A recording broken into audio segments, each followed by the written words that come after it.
कबीर के अनमोल ऐसे बोल है कि एक साखी के रूप में मैं आपके सामने कहना चाहता हूँ।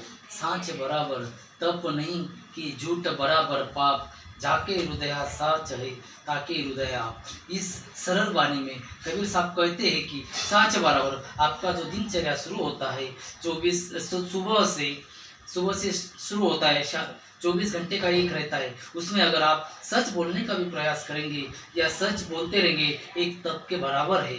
उसी तरह एक तप में आप जितना झूठ बोल रहे वो पाप से भी पाप के बराबर है। जिनके जाके हृदय साच है, अगर जो कोई आदमी सत्य कह रहा है ताकि हृदय आप, तो इस तरह से ये सरल भाषा में कबीर साहब कहती। उसी तरह कबीर साहब ने जो कुछ जात धर्म इस पे भी जो देखा है, तो बहुत ही अनमोल ऐसी साखियाँ कबीर साहब ने लिखी है।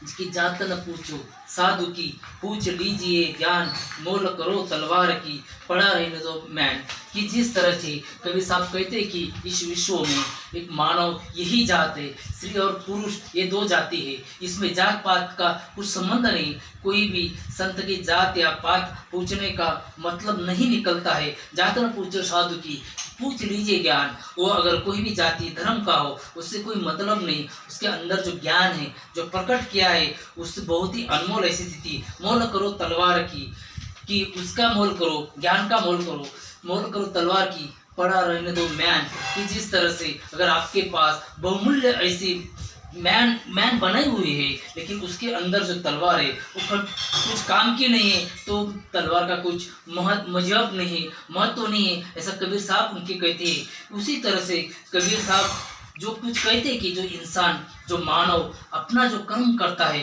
कबीर कमाई आपकी निष्फल कभी न जाए, कबीर कमाई आपकी निष्फल कभी न जाए, बीज बोया बबुल का तो अमु आकाश आए। कबीर साहब कहते हैं कि जो अपन कर्म करते हैं ये अपन को अपने को कभी छूटने वाला नहीं है, चाहे अच्छा हो चाहे बुरा हो। जो भी कर्म कर रहे उसका अच्छा या बुरा का फल अपने को मिलने ही वाला है। आप अगर बीज बोते वक्त बबुल का बीज बो रहे और भविष्य में कहते इसका आम कैसा नहीं आता है, तो आम नहीं मिलेगा। जो आप बीजे इसको तो आपको भुगतना ही है, चाहे अच्छा हो चाहे बुरा हो, इसका फल तो आपको देना ही। उसी तरह से कबीर साहब की अगली साखी है, कल करे सो आज, आज करे सो अब, पल में प्रलय होते है बहुरिन करेगा कब। कबीर साहब कहते कल की बात मत करो, कल करेंगे परसों करेंगे तेसों करेंगे, कल तो आने वाला है और उसी तरह से चले जाएगा। कल करे सो आज, अभी कल का मत करो, आज ही करो, आज करे अभी ही करो। वो समय निकलते जा रहा है, उस समय की बस में नहीं, आपके सर पर ऐसा मंडरा रहा है काल, वो कब आ जाएगा। पल में प्रलय होते। देखो इसका उदाहरण भी अगर मैं देना चाहूँ तो आप किसी को मानव समाज को किसी को पता नहीं था कि ये कोरोना वायरस कब आएगा। देखो कब कैसा है, कब चले भी आया और कैसा जा रहा है। पल में प्रलय होता है। देखो कबीर साहब की वाणी 650 साल पहले की है। उस समय में लय प्रलय का उन्होंने यहाँ देखा है। मेरा उस सब्जेक्ट नहीं है। बहुरुन करेगा कब, अगर ये लय प्रलय हो जाता है तो आप कब करेगा, कल करेगा परसों करेगा, बहुरुन करेगा कब, आज ही अभी से काम करो। इसी तरह से कबीर साहब अगली वाणी लिखता है, कबीर करे बाजार में, कबीर करे बाजार में, सबकी चाहे खैर ना काहों से दोस्ती।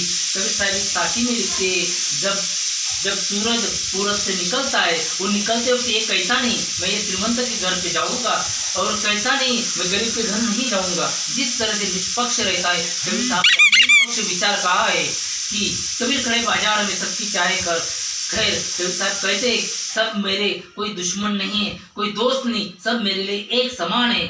सबकी चाह कबीर साहब चाह रहे, एक खड़े बाजार में चौराहे पे खड़े डंके की चोट पे सत्यवाणी कह रहे।